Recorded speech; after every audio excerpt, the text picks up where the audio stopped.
सूरज की पहली किरण जब अयोध्या की छतों पर उतरती थी तो लगता जैसे वह स्वयं श्री राम के मुखमंडल से प्रकाश उधार लेकर आई हो। उनकी कोमल अंगुलियां जब पहली बार धरती को छूती तो पृथ्वी पुलकित हो उठती, जैसे मां को अपने पुत्र का पहला स्पर्श मिला हो।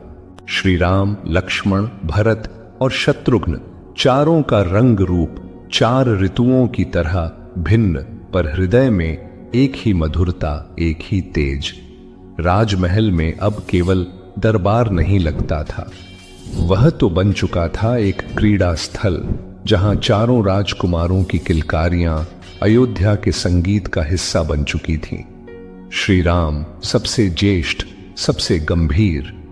उनके नेत्रों में एक ऐसी करुणा थी जो देखते ही किसी को शांति दे दे। उनका बाल स्वभाव भी किसी तपस्वी की तरह सधा हुआ और उनकी मुस्कान में वह लय थी जो केवल देवताओं के स्वरों में होती है।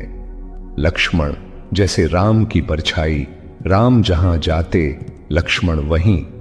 राम हंसते तो लक्ष्मण खिलखिलाते। भरत शांत, गंभीर, अपने विचारों में स्थिर। वे कभी कभी राम और लक्ष्मण को खेलते देखते और मुस्कुरा देते, जैसे भीतर ही भीतर कोई दर्शन घट रहा हो। शत्रुघ्न सबसे चंचल पर भरत से अनन्य प्रेम रखने वाले। भरत की उंगली पकड़कर चलते, उनके पीछे पीछे रहते। राजमहल का आंगन कभी युद्ध भूमि बन जाता, जहां राम अपने तिनके के धनुष से लक्ष्मण के साथ युद्ध का अभ्यास करते। भरत दूर खड़े होकर नियोजन करते और शत्रुघ्न उनके पीछे से घात लगाकर शत्रु पर विजय प्राप्त करने की चेष्टा करते।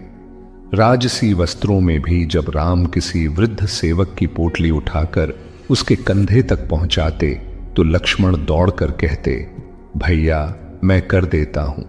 पर राम मुस्कुराते, जो सेवा कर सकता है उसे पीछे नहीं हटना चाहिए। रातें जब चंद्रमा की चांदनी से ढक जाती, चारों भाई एक ही शैया पर सोते। राम बीच में होते, लक्ष्मण एक ओर, भरत दूसरी ओर। शत्रुघ्न दोनों के पैरों से लिपटे हुए, जैसे चार दिशाओं में एक ही केंद्र की ओर झुके हुए चार नक्षत्र हों। यह था वह अद्भुत काल जब चारों राजकुमार राम, लक्ष्मण, भरत और शत्रुघ्न सिर्फ खेल नहीं रहे थे, वे अयोध्या की आत्मा को शिक्षित कर रहे थे। और फिर उस लीलामयी बचपन की एक मधुर संध्या आई, जब गुरुकुल से संदेश आया, अब समय है इन रत्नों को ज्ञान के पथ पर भेजने का। और वह गुरुकुल गमन का आरंभ एक नए अध्याय की चौखट पर खड़ा था।